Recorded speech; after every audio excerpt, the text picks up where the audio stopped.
नमस्कार दोस्तों, स्वागत है आपका हमारे आज के एक और नए सफ़र में। बाबा नार सिंह जी और बिलासपुर की रानी नगदेही की ये कहानी इतिहास, लोक मान्यता और गहरी आस्था का बहुत ही सुंदर संगम है। कैलूर रियासत में बाबा नार सिंह जी को बजिया या पीर के रूप में पूजा जाता है और उन्हें बिलासपुर का रक्षक माना जाता है। बात 17वीं शताब्दी की है। कैलूर रियासत के प्रतापी राजा थे राजा दीपचंद। उनका विवाह कुल्लू राजघराने की राजकुमारी नगदेही से हुआ था। रानी बचपन से बहुत धार्मिक प्रकृति की थी एवं कुल्लू में पूजे जाने वाले बाबा नार सिंह की परम भक्ति वे बाबा को अपना इष्ट देव और मायके का रक्षक मानती थी। राजा दीपचंद ने अपने शासनकाल में कैलूर की राजधानी को सुनहानी से बदलकर ब्यास गुफा के पास वर्तमान पुराने बिलासपुर के पास स्थानांतरित करने का निर्णय लिया एवं वहां धोलरा महलों की नींव रखी थी। लेकिन इसी बीच दुखद घटना घटी। कांगड़ा के राजा ने राजा दीपचंद को धोखे से जहर दे दिया, जिससे 1665 ईस्वी में नादौन में उनकी मृत्यु हो गई। राजा की मृत्यु के समय उनका बेटा बहुत ही छोटा था। ऐसे में राज्य की बागडोर रानी नगदेही के हाथों में आ गई। उन्होंने संरक्षिका के रूप में राज्य को संभाला। राजा की मृत्यु के बाद रानी नगदेही बेहद दुखी और अकेली हो गई। राज्य पर बाहरी दुश्मनों एवं आंतरिक साजिशों का खतरा मंडरा रहा था। संकट के समय रानी ने अपने मायके कुल्लू जाने का फैसला लिया ताकि वे अपने इष्ट देव बाबा नार सिंह जी के दर्शन कर सके और मानसिक शांति पा सके।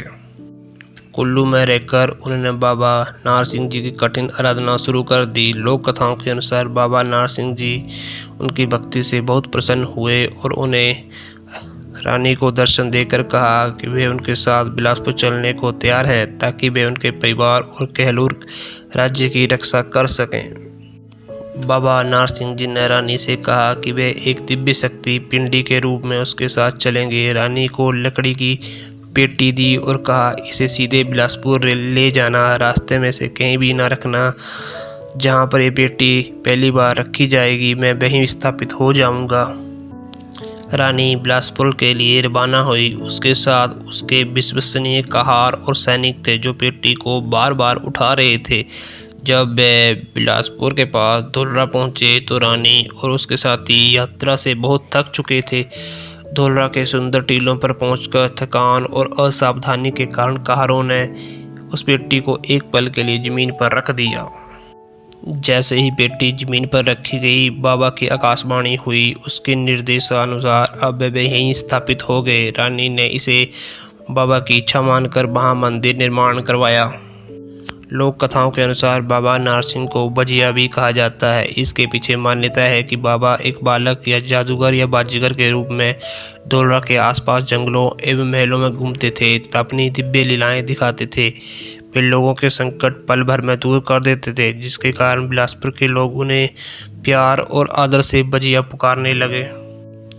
कैलूर के लोग और राज परिवार बाबा नार सिंह को बिलासपुर का असली राजा या रक्षक मानते हैं। ऐतिहासिक रूप से बिलासपुर के राजाओं पर जब भी कोई विपत्ति आती थी तब वे धोलरा मंदिर में मन्नत मांगने जाया करते थे। आज भी बिलासपुर शहर के केंद्र में धोलरा की पहाड़ी पर स्थापित मंदिर आस्था का बहुत बड़ा केंद्र है। हर मंगलवार को भारी भीड़ उमड़ती है। विशेषकर नव विवाहित जोड़े बाबा जी का आशीर्वाद लेने यहाँ जरूर आते हैं। तो दोस्तों, ये थी बाबा नार सिंह से जुड़ी रोचक जानकारी। आशा है आपको वीडियो अच्छी लगी होगी। इन्हीं शब्दों के साथ दीजिए इजाज़त। जय हिंद, जय भारत।